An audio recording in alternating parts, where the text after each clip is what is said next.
मैंने देखा कि नीतीश कुमार ने इधर मुझे टिकट दे दिया है और उधर बीजेपी के धन्ना सेठ ने जदयू के तमाम तो बिकाऊ लोगों को खरीद लिया है, जिसकी खबर मैंने नीतीश कुमार को दी। नीतीश कुमार ने ऐसे लोगों की कोई कार्रवाई नहीं की, तो मैंने सोचा कि नीतीश कुमार भले ही बीजेपी से अलग हुआ है, लेकिन दिल इनका अभी बीजेपी के साथ रिश्ता जुड़ा हुआ है और मैंने उसका टिकट होना चाहिए कि टिकट बांटने वाला करोड़ों सिर्फ दान में कमा लेता है ना। गरीब का बच्चा हूं, लेकिन ईमान के मामले में अल्लाह ने इतना दौलतमंद बनाया है कि दुनिया के किसी बैंक ने अब तक रुपया नहीं छापा है कि अख्तर ईमान के कदम को खरीद सके। और नतीजा ये हुआ, मैंने लालू जी को कहा, लालू जी सर मैं तो आपका आदमी जरूर हूं, लेकिन बेचारी के एतबार से मैं इस वक्त MIM में हूं, मैं आपकी पार्टी से इलेक्शन नहीं लड़ सकता। और मैं नहीं गया। पूछा माने और नीचे जाते का जितना भी काम होता है हमारे इलाके का लोग करता है। मेरे भाई उस बेबसी के खिलाफ भी मुझको पता है, लेकिन मेरा एतमाद है कि एक बड़ा जालिम बादशाह था, उसका नाम था फिरौन। उसको ऋषियों ने कह दिया था कि देखो इस साल जो भी बच्चा पैदा होगा अगर वो जिंदा रह गया तो तुम्हारा राज सिंहासन खत्म हो जाएगा।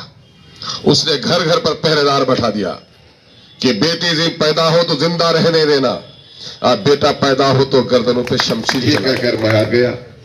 और हम लोग 4 आदमी रह गए, राम लखन रमन, सम्राट चौधरी, दाविद इकबाल अंसारी और अख्तर उल ईमान। नीतीश जी ने कहा आप सभी लोग पार्टी को छोड़कर ईमानदारी के साथ मेरे साथ हैं, तो मैं विश्वास दिलाता हूं कि आप तमाम तो लोगों को MLC बनाकर मिनिस्टर बना दूंगा। रिपोर्ट आई कि अख्तर साहब की हालत किशनगंज में अच्छी है, वो पार्लियामेंट का इलेक्शन लड़े। हम लोग कामना करते हैं कि वो MP बन जाए, MP न भी बन सके तो फिर MLC बनाकर मिनिस्टर बना देंगे। शायद आप लोगों को खबर नहीं तो मालूम कर लीजिए मेरी बातों को, वो तीनों आदमी जो वहां रहे वो वजीर बने, MLC बनाकर वजीर बनाएगा। अगर मैं उस वक्त बीजेपी, कांग्रेस और जदयू आप सभी लोग जमा हुए थे जिस दिन शरद पवार साहब, शरद यादव आए थे, और मैंने उस दिन फैसला किया कि मैं इलेक्शन नहीं लड़ूंगा। क्योंकि बादलगंज में भी एक लोगों को आपने बूढ़ा होते हुए देखा होगा, पार्टी के पीछे दौड़ते दौड़ते इनका जमीर जिंदा हो सकता है। और मैंने हिम्मत क्यों की? बच्चा जाता है, 4 बच्चा मैदान में जाता है और उसका बाप मर गया है, किसी का बाप परदेश में है, लेकिन वो 4 बच्चा जब लड़ता है, जिसका बाप वो बाजार में खड़ा है, तो उस बच्चे का सीना चौड़ा रहता है कि कुछ हो जाएगा तो मैं अब्बा को जाके कहूंगा। जिसके पीछे कोई ताकत नहीं, वो बच्चा घबराता है। मैं जानता था कि दिल्ली और पटना में बैठे हुए लोग मेरी तकदीर नहीं लिख सकते हैं, अगर जनता मेरे पीछे खड़ी है तो मैं किसी के सामने मैं सर नहीं झुकाऊंगा। और मैंने टिकट दिया और उस वक्त लोगों ने मुझे पागल कहा, लेकिन 18 महीने के बाद ही बात साबित हो गई कि नीतीश कुमार ने जाकर फिर से बीजेपी से गले लगा लिया। ये सच है या नहीं? तो मैंने तो 18 महीना पहले जो नक्शा देखा था, तो ये मेरी बसीरत थी, अल्लाह का शुक्र अदा करता हूं। फिर उसके बाद मैं गौर फिक्र कर रहा था कि मैं उन पार्टियों से जिनको एक मतलब छोड़ के आया हूं दोबारा नहीं जा सकता। 2015 का असेंबली इलेक्शन हुआ, लालू जी ने मुझे कहा सिर्फ अपना टिकट नहीं बल्कि पूरे सीमांचल के टिकट का फैसला करो आप। और मैं जब यहां अवैसी साहब को लाया तो अवैसी साहब में मुझे एक चिंगारी लगी, मैंने उनको देखा और उसने भी मेरे बारे में सुना। बहुत सारे लोग गए पार्टी लाने के लिए बिहार से, पुराने लोग गए, मुझसे ज्यादा सियासत लंबी जिन लोगों की है वो लोग, दूसरों पर मुझे एतमाद नहीं है। अल्लाह का शुक्र है अवैसी साहब आए, 2015 का मैं इलेक्शन लड़ा। और अभी आपने सुना होगा नाम PK का, प्रशांत किशोर जी का, जो अभी स्वराज पार्टी लेके काम कर रहे हैं। उन्होंने दूसरों के पास कहा था और अब की बात रूबरू उसने कहा, अख्तर साहब 2015 में मुझे नीतीश कुमार ने किशनगंज में आपको हड़वाने की जिम्मेदारी दी थी। मैंने कहा हाँ साहब, इसके बारे में मुझे पता है। नीतीश कुमार जी ने अपनी कुर्सी से नीचे उतरकर किशनगंज के किन सेठ लोगों को फोन घर उसने पहरा बैठा दिया था, लेकिन अल्लाह को हजरत मूसा अलैहिस्सलाम की परवरिश करानी थी। फिरौन के लाख जतन के बावजूद भी मूसा की पैदाइश और परवरिश को फिरौन नहीं रोक सका। जब फिरौन नहीं रोक सका तो नीतीश किस खेत का मूली है जो अख्तर ईमान को जीतने से रोक देगा। नतीजा यह हुआ कि मैं हार गया। और फिर 2019 में बाई इलेक्शन में एक साहब को जिताया और 2020 में पहली बार बिहार के असेंबली में सीमांचल की एक आवाज पहुंची, सीमांचल के बेटों की एक आवाज जिस पर आपने विश्वास किया था कि ये जाकर हमारा काम करेगा। और यकीनन कि हम लोगों ने, पांचवा आदमी ने सरकार को जता दिया कि हम 5 जीत कर आए हैं और तुम्हारी अर्थी उठाने के लिए तैयार है।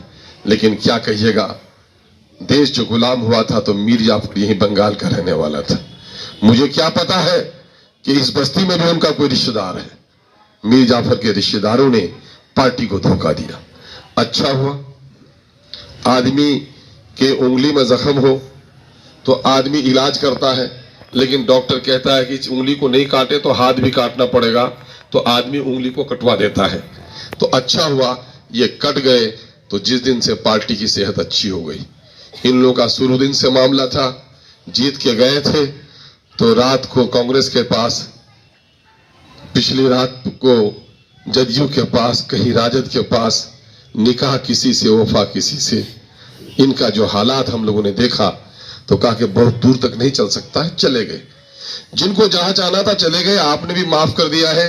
अगर आपने माफ नहीं किया है तो पार्टी के सदर होने की हैसियत से मैं आपसे माफी मांगता हूं कि टिकट देने में कहीं न कहीं हम लोगों से भूल हुई थी, कहीं न कहीं गलती हुई थी। जिन लोगों को हमने टिकट दिया वो बेईमान निकले, वो आपके साथ वफादारी नहीं किया है। उसने सिर्फ मेरी पार्टी को धोखा नहीं दिया है, बल्कि टेरागाज की बस्ती, माओ की दुआओं को, मजदूरों की आह को, प्रदेश में काम करने वाले मजदूरों की तमन्नाओं को धोखा दिया है, बहादुरगंज की सरजमीन को धोखा दिया है। और फिर जाना कहां है?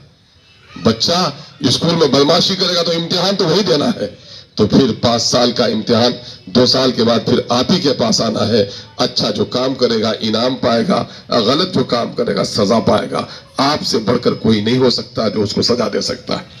ये बात आप करेंगे। इस वक्त मैं आपको बता रहा हूं कि 1-2 चीजें नहीं, सारे आंकड़े हम लोगों को चूंकि खबर नहीं है, हमारा लूटा। कहता हूं कि आज से 40 साल पीछे आप जाइए, सिर्फ ये देखिए कि हमारे यहां कश्ती पहनते थे लोग, पंता खाते थे, छप्पड़ सड़ी हुई रहती थी। लेकिन ये बात तो थी कि बिहार के दूसरे इलाके से हम खुशहाल थे, तभी तो बाहर का मजदूर हमारे आता था ना।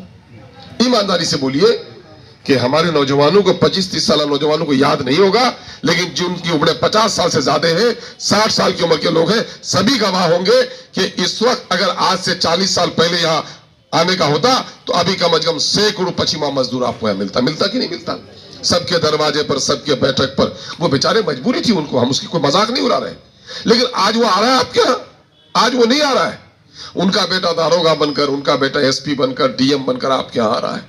और हमारे घर का लाल जो बाहर नहीं निकलता था, कोई घर ऐसा खाली नहीं है जहां दिल्ली और पंजाब में हमारा बेटा नहीं है। और कोई ऐसा महिला नहीं है जो लाश हमारे बस्ती में नहीं आती है। कौन सी लाश आई? अभी तो कालपीर में लाश आई। कहां? बिजली जल करके मर गया आदमी, मकान से गिरकर मर गया आदमी, छत से दबकर मर गया आदमी। और हर महीने में मातम हमारे गांव में आता है। आज जाने सारी चीजों के आंकड़े हैं। पढ़े लिखे लोग सबसे कम कहां? वो सीमांचल में। सबसे कम सरकारी नौकरी कहां? सीमांचल में। सबसे ज्यादा पलायन कहां से? सीमांचल में। तो क्या सीमांचल के लोग, हम लोग गुलाम हुए? गुलाम हिंदुस्तान में बिहार के दूसरे हिस्सों से ज्यादा हम खुशहाल थे, लेकिन आजाद भारत में आज हमको गुलामों की तरह बना लिया है। और यह गुलामी क्यों? यह हमारी और आपकी वजह से। हमने क्या सिखा दिया हमको? हमको माई बाप सिखा दिया कि बस कांग्रेस पार्टी माई बाप, सरकार बनाने चले। अभी अच्छा बोल रहे थे मासूम कि हम लोग प्रधानमंत्री बनाने चले, सरकार बनाने चले, अपना पता ही नहीं। और इसी देश में, इसी राज्य में हमसे ज्यादा चतुर लोग थे, वो प्रधानमंत्री और सरकार नहीं बनाने लगे, अपनी अपनी जमातों में, अपनी अपनी बिरादरी में लीडर बनाने लगे। जिन लोगों की बिरादरी में लीडर पैदा हो गया वो कौम कामयाब हो गई, और जो प्रधानमंत्री बनाता रहा वो भिखारी हो गया। आज उसी बात की दावत एमआईएम दे रही है। एमआईएम का नाम मुस्लिम जरूर है, लेकिन कोई माई का लाल कह सकता है कि एमआईएम ने कभी हिंदू मुस्लिम कार्ड खेलने की कोशिश की? बल्कि पूरी ईमानदारी के साथ मैं कहता हूं कि सीमांचल के हमारे गैर मुस्लिम भाइयों की अगर हालत खराब है तो उसका जिम्मेदार मुस्लिम लीडरशिप है। इसलिए कि यहां बेशतर औकात 18% वोट मिला किसका, मुस्लिम माइनॉरिटी का। तो 41 में से 18 घट गया तो कितना हुआ, बचा 23। तो अगर 41% का कोई बिजनेस करेगा कि जिसका 18% हुआ 18% का हिस्सा पाएगा ना, जिसका 23% हुआ 23% का हिस्सा पाएगा ना। लेकिन आपको पता है उस 23 में से 25 आदमी वजीर बना। कितना बना, 25 आदमी वजीर बना। और इस 18 में से 4 आदमी वजीर बना। और उस 23 में से वोट से, उस 23 वोट से मुख्यमंत्री भी बना, डिप्टी चीफ मिनिस्टर भी बना, पीडब्ल्यूडी का भी मिनिस्टर बना, एजुकेशन मिनिस्टर बना, हेल्थ बना, एग्रीकल्चर बना, इरिगेशन बना। सारा मंत्रालय जो है 90% जो राशि है सारा उसके पास। और मियाँ जी लोग कैसे बने, मियाँ जी लोग का मैं मामला इसलिए कहता हूं कि इस क्षेत्र का मियाँ जी लोग ही बनता है। अगर मेरा गैर मुस्लिम भी कोई बन के आ जाता तो हिस्सा तो लेके आता ना, लेकिन नहीं। एक बनाया खुर्शीद आलम को गन्ना मंत्री, वो चंपारण से बाहर नहीं। दूसरा मंत्री बनाया अब्दुल बारी सिद्दीकी को, जो सेठ जी के ऑटो मुंशी रहता है नहीं कि 5 टका कम करिए तो कहता बाबू से लिखा के लाइए, है ना, बोलता है ना मालदार ठो, तो वो बनाया उसको मालदार। वो एक नाला भी सैंक्शन नहीं कर सकता। एक मंत्री बनाया आपको अब्दुल गफूर साहब, कब्रिस्तान का मंत्री, बेचारा इंतकाल कर गया, अल्लाह रहम फरमाए। एक मंत्री बनाया आपको अब्दुल जलील मस्तान साहब को, शराब का मंत्री। आप बताइए क्या आपके यहां सड़क नहीं चाहिए, बिजली नहीं चाहिए, आपके बच्चों को कारोबार के लिए कल कारखाना नहीं चाहिए? आज सारा मामला, जिससे आप डॉक्टर के यहां जाते हैं, एमआरआई करता है तो पेट का एक एक रोग बता देता है। ठीक उसी तरह से सरकार के पास आंकड़े हैं। आज मुंगेर का जो फीकस आमदनी सालाना है वो तकरीबन 1.25 लाख है, पटना का 1.5 लाख है, और अररिया, पूर्णिया, कटिहार, किशनगंज का आज भी 17-18 हजार से ज्यादा नहीं है साल भर की कमाई। कैसे जिएगा, कैसे पढ़ाइएगा बच्चों को आप? पानी सबसे खराब यहां, बीमारी सबसे ज्यादा यहां, डॉक्टर सबसे कम यहां, बच्चे अनपढ़ यहां, टीचर सबसे कम यहां। आप जाइए गया, जहानाबाद में 10-10 किलोमीटर पर डिग्री कॉलेज है। आज किशनगंज से 50 किलोमीटर पर दूर पर टेरागंज कॉलेज है, आपका डिग्री कॉलेज नहीं है। बेटियां पढ़ाओ, बेटियां पढ़ाओ कैसे जबान से हो जाएगा? तो हम लोग जो लड़ाई लड़ रहे हैं वो लड़ाई मिट्टी की लड़ाई लड़ रहे हैं। तुम सरकार बनाने के लिए लड़ते हो, हम तो मटियारी में पुल बनाने की लड़ाई लड़ते हैं। सरकार तुम बनाओ। मेरी मां जो सिसक कर मरती है, डॉक्टर के यहां नहीं पहुंच पाती है, मैं वो लड़ाई लड़ने के लिए आया हूं। मैं लड़ाई लड़ना चाहता हूं स्कूलों की, सड़कों की। आज पूरे बिहार में देख मामला है, ईद आए मिठाई बांटिए, पूजा हो एक दूसरे के गले लगिए। लेकिन जिस दिन पूजा का अभी अखाड़ा निकला, कई कई जगह दंगा हुआ। ये दंगा कौन लोग करा रहे हैं? हिंदू करा रहे हैं? नहीं, ये सत्ता के भूखे वो कुत्ते जिनको हिंदू मुसलमानों को लड़ा कर वोट मिलता है, वही लोग लड़ाई लड़ा रहे हैं। और ये समाज का नुकसान किसका है? क्या सिर्फ हिंदू का घर जले तो हिंदू का नुकसान है, मुसलमान का घर जले मुसलमान का नुकसान है? हिंदू का घर जले या मुसलमान का घर जले, वो भारत का नुकसान है। और भारत का नुकसान करके अगर कोई राज चलाना चाहता है तो वो ईमानदार नहीं है। आज जितना शोषण आपके यहां हो रहा है, सरकार के हम लोग शिकायत करते हैं, कार्रवाई करने के लिए कोई तैयार नहीं है। आज जानते हैं म्यूटेशन के नाम पर जितना लूटा जा रहा है। मैं तो विपक्ष में पड़ा हुआ हूं, लेकिन इन लोगों से पूछिए, लोग सत्ता पक्ष में चले गए। सत्ता में जाके क्या क्या किया इन लोगों ने? कौन कौन स्कीम लाया उन लोगों ने? आज से पहले घर कटता था, कभी रुपया नहीं मिलता था। लेकिन ये अख्तरुल ईमान है, 2017 में आपको याद होगा, मैं इधर दौरा किया था, रिलीफ भी किया था, कागज भी बांटा था कि बकरी मर जाए तो 3,000, गाय मर जाए तो 30,000, घर कटे तो 95,000। नहीं, सरकार ने नहीं दिया। जब मैं जीत के गया तो 22 लाख रुपया भी वहां बंटवाया हूं और किशनगंज में भी बंटा। अभी कुछ सब दलाली करता है लोग। नीतीश कुमार ने कुछ लोगों को छोड़ दिया है कि अख्तरुल ईमान को हराओ। कुछ लोगों का नेता का काम है, उसका टिकट का कोई ठिकाना नहीं। वो आकर कह रहे यहाँ का एमएलए नहीं मैं, यहाँ का मैं एमपी भी नहीं, मैं अमोर में हूं। तो तुम बात करेगा तो यहाँ का एमएलए की एमपी का, लेकिन अख्तरुल ईमान के बारे में बात करता है। चूंकि उसके अगले ने, उसके आका ने कह दिया है तुम जहां भी जाओ अख्तरुल ईमान के बारे में बात करो। अख्तरुल ईमान जब से आया है सीमांचल के एक एक मुद्दे को उठा रहा है और सरकार को बरसरे महफिल सरकार की नाकामियों को गिनवाता है। और ये काम कौन करेगा? अगर तुम्हारे समाज के लिए कोई काम कर रहा है उसका साथ दो। ये मीर जाफर की औलादें जो होती है वो अपने कौम से दगा करती है। ये कौम के दगाबाज और धोखेबाज। किन किन मुद्दों पर बात उठाई इन्होंने? 3 मोटे मोटे काम मैं अक्सर बताता हूं। एमएलए एमपी का काम है कि वो घर का नाम है पार्लियामेंट का, असेंबली का, जहां कानून बनता है। एमएलए एमपी का काम है कि वो कानून बनवाए देश के हित में, जनता के हित में, क्षेत्र के हित में। अगर क्षेत्र के हित में गलत कानून बनता है तो आवाज उठाए। कभी हित में कानून बनाने के लिए, क्या आपके नुकसानदेह कानून बनाने के खिलाफ कभी बोलते हुए देखा इनको? इतने सारे मॉब लिंचिंग्स हुए, दाढ़ी के नाम पर टोपी पे मारा गया, कभी जबान पे बात आई उनकी? अलीगढ़ का मसला हल हुआ आज तक? तलाक बिल पर कोई बात बोल सके आज तक? कहीं नहीं बोल सके। दूसरा काम नेता का होता है कि जनता के टैक्स के पैसे से जो विकास की योजनाएं बनती है उस विकास की योजनाओं में अपने क्षेत्र का हिस्सा ले। कोई हिस्सा ले सका आज तक?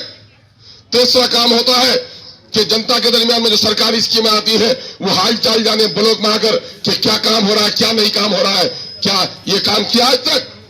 जब ये काम नहीं किया तो किस काम के लिए जिताना है? आप कीजिए। मैं आपके पास एमएलए एमपी का वोट मांगने नहीं, मैं तो अल्लाह से दुआ करता हूं कि अल्लाह मुझसे भी बासलाहियत लोग आए इस मैदान में, मुझे जरूरत है। मेरा रोना जो असल है वो इस इलाके की जो तकदीर है, फटी हुई जो तकदीर है, बुरी जो हालत है, ये बदलेगी कैसे, मैं उसकी लड़ाई लड़ने के लिए आया हूं। और यही वजह है कि आज इन चारों के भाग जाने के बाद भी वजीर आला ने टेलीफोन पर भी दूसरे लोगों को लगा भी दिया। जब मुलाकात भी हुई तो कहा कि साहब आपको राजद भी अच्छा लगे या जदयू अच्छा लगे, आप आ जाइए, मैं मंत्री बना दूंगा। लालच होती, लालची मां लालची बाप के गोद में पलता तो मैं भी जाकर मंत्री बन जाता, लेकिन मंत्री बनकर क्या करता? जिनको बेईमानी करनी है, मंत्रालय उनके लिए बड़ी चीज है।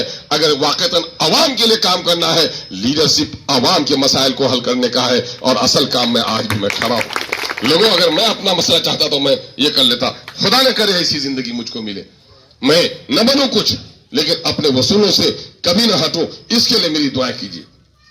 मैं इन्हीं बुनियादी लड़ाई को लड़ता हूं। मेरे भाई, आपको ये लड़ाई लड़नी है। आने वाले दिनों में मेरे खिलाफ ये लोग दौलत बहाएंगे। कांग्रेस नहीं चाहेगी कि जीते, बीजेपी नहीं चाहती है कि अस्तुलिमान जीते, बीजेपी के जो नेता है किशनगंज में वो नहीं चाहते हैं जीते, कभी नहीं चाहेगी कि राजा अस्तुलिमान जीते, जदयू नहीं चाहती है जीते। लेकिन मैं कहता हूं कि जदयू, कांग्रेस, राजद और भारतीय जनता पार्टी के लोगों, तुम्हारे क्या, तुम्हारे अगले भी उठ जाएंगे। किशनगंज की जनता का वोट के मालिक तुम नहीं हो। किशनगंज की जनता जिसे जिताना चाहेगी उसे किसी का बाप नहीं रोक सकता। इसलिए मैं आपके सामने खड़ा हूं। आपको लड़ाई लड़ना पड़ेगा। हमारे जो लोग आए हैं आज बोले हैं, जो लोग हमारे संगठन में जुड़े हैं, कुछ लोग संगठन में नहीं आए हैं, उनको कहा कि आप तो इतना बोलते हैं, क्या है पार्टी का? आपको तो कुछ नहीं। जो पार्टी में जुड़ा है उसको कहेगा इधर क्या मिलता है, सुखा, इधर कुछ नहीं मिलेगा, चलो काम करेगा। और आपको खड़ा रहना है कि आप किस चीज की लड़ाई लड़ रहे हैं। आपने देखा कि सारा पता है 13 महीना कितनी लाशें निकली वहां से? 700 लाशें निकली वहां से। कौन लोग थे? ये गांव के गरीब मजदूर नहीं थे, वो किसान थे, बड़े बड़े किसान जिनके मकानों को देखेगा टोपी पगड़ी गिर पाएगी। वो तो अपनी इज्जत के लिए लड़ता है, और सीमांचल को कुछ भी नहीं, हम उसके लिए नहीं लड़ेंगे। मेरे भाई, हमारी पूरी लड़ाई जो है वो सीमांचल की बेबसी की लड़ाई है। इस लड़ाई के लिए बहुत, मैं ये नहीं कहता कि आप उम्र भर के लिए पट्टा लिख दीजिए। अरे आपके पास अभी कह रहे थे कि वादा, हम लोगों ने क्या कहा था? अब ऐसे साहब की तकरीर याद करो, नहीं तो सुन लो सारी चीजों में, कि हमारे लोगों को जिताओ। जिस तरह से हमने हैदराबाद में अपना मेडिकल कॉलेज बनाया है, इंजीनियरिंग कॉलेज बनाया है, ऐसा यहां भी बनेगा। तो जीतेंगे, काम करेंगे तब तो। हल जोत दिया, बीज बोने के बाद भाग गया तो खेत में फसल आएगी क्या? आज लड़ते। और आप, अल्लाह के शुक्र है कि शायद आजादी से लेकर अब तक इतनी बड़ी स्कीम सैंक्शन नहीं हुई। अभी बोल रहे थे तौसीफ साहब, 2 अरब 7 करोड़ की स्कीम एक ही जगह कानकी में भी हमने पुल का सैंक्शन करवाया है। और कई जगह मैंने ये किलोमीटर पुल बन रहा है। पटना को देखिएगा, अगर 10 साल पहले गए हैं तो पटना को देखकर पहचान नहीं पाइएगा। फ्लाई ओवर भी, सड़क भी चौड़ी, जमीन के नीचे भी, माने मेट्रो भी चलेगा वहां पर जमीन के नीचे भी सड़क बनेगी। अभी शौक के लिए वो जो वहां का अजायब घर है, म्यूजियम है, एक म्यूजियम से दूसरे म्यूजियम तक सड़क के जमीन के नीचे से टनल बना रहे, सुरंग, जिसमें 500 करोड़ सही हो गया। और आज कोई नेता नहीं बोल पा रहा है, लेकिन बैरिस्टर असदुद्दीन अवैसी ने पूरी जिम्मेदारी के साथ कहा कि साहब जुल्म को जुल्म कहो किसी के डर की वजह से, वरना नहीं तो तुम्हारी नस्ल में गुलाम जन्म लेगा, फिर जुल्म करने वाले को ताकत मिल जाएगी, फिर मजलूम की आवाज कोई सुनने वाला नहीं होगा। मेरे भाइयों, आपसे गुजारिश यही है कि हम इस वक्त मंदिर और मस्जिद बनाने की लड़ाई के लिए नहीं उठे। अगर अपने बच्चों को, अगर आप चाहते हैं कि उसका मुस्तकबिल बेहतर रहे, आपके बच्चे चरस और भांग में और क्या क्या नशा में शिकार हो रहे हैं, स्कूलों में टीचर नहीं है आपके, न जाने कितनी माएं बगैर दवा के मर रही हैं, और पूरे बिहार में सबसे गरीब हम लोग हैं। पूरे एक बार का मौका, सिर्फ 2024 में अगर आपने फैसला कर लिया तो रहती जो जिंदगी अल्लाह ने बख्शी है, मैं इस समाज की लड़ाई के लिए लड़ना चाहता हूं। और अभी तक भी असेंबली में जितने सवालात हमने खड़े किए हैं, जितने लड़ाई हमने लड़ी है, ये मैं कोई फख्र नहीं करता, बल्कि अल्लाह का शुक्र अदा करता हूं कि दूसरे लोगों को इतनी लड़ाई लड़ने की तौफीक अल्लाह ने नहीं दी। और किसी से